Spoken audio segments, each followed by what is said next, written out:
So here's a quick tutorial on debugging. The first thing to do, go into Xcode Preferences, Text Editing, Line Numbers. Line numbers are great for when you're sharing code with other people or where you're trying to find out the line where your program crashed.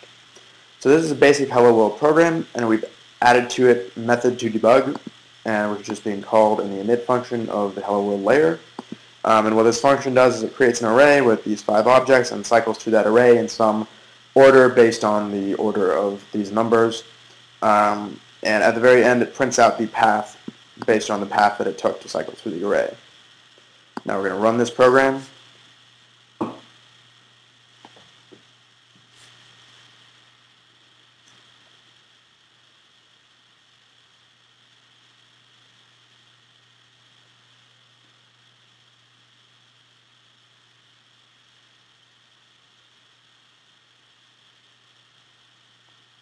And we see here that the program actually crashed. So you see this little green arrow, and thread 1, program received signal SIGBART.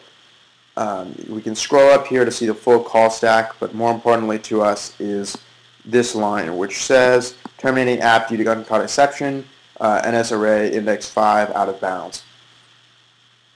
So if we look over here to the left, we can see the contents of the local variables, and 5 or index is equal to 5, which is out of bounds of our array because there are only 5 objects in the array.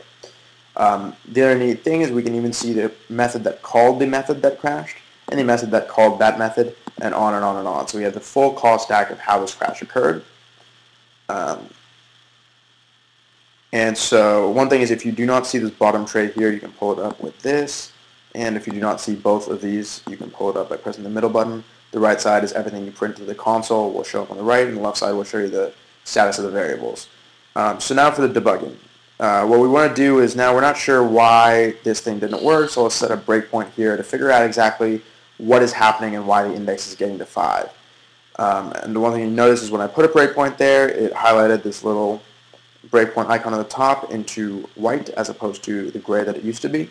So that just means breakpoints are enabled. We can also create as many breakpoints as we want and remove all the breakpoints that we want. This will disable the breakpoint. You can totally remove it if you want. It does not make too much of a difference. Any ones that are highlighted solid blue, the program will stop when it gets to that command, and light blue, it will not stop when it gets to that command. So let's run this program again with its breakpoint.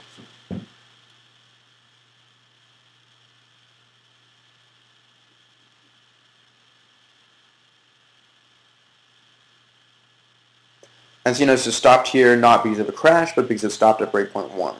So now the two really neat things about this is we can see all the variables, and we can step through the entire loop. So we start at num equals num. We see that index equals 0, and num is not defined, path is not defined. Now we step forward, and we see num is now equal to 4, and path is now equal to 4, and index is now equal to 4 as well. So we can continue stepping through.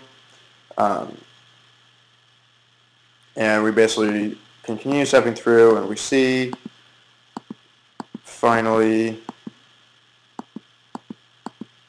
that index equals 5 because the num value was 5 at this point in the array, and we see that now index equals 5. So next time when we jump to the next step, we're going to crash after this line. If we step over it, we can confirm that it crashed. So program received SIGBART, exception, etc., etc. So now we notice that, okay, the indexes are just 1 up. So let's do index minus minus. So that way the indexes are between 0 and 5, or 0 and 4, as opposed to between 1 and 5. So now let's run this again.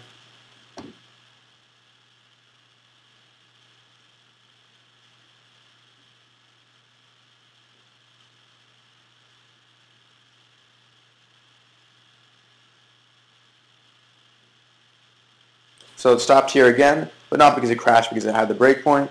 But now we realize, okay, we think this is going to work, so let's try it instead. So let's just take this out and run through. And let's just stop here so you can know what the play button does. And what the play button does, we'll just run through until you hit the next breakpoint. So it won't do step by step like this button, but it will just basically continue until it hits the path, and then we get here, and then let's run through again, and we'll see that it printed out the path of the array is 4351. So the last thing is we can also just turn off breakpoints like this, and no breakpoints will be hit.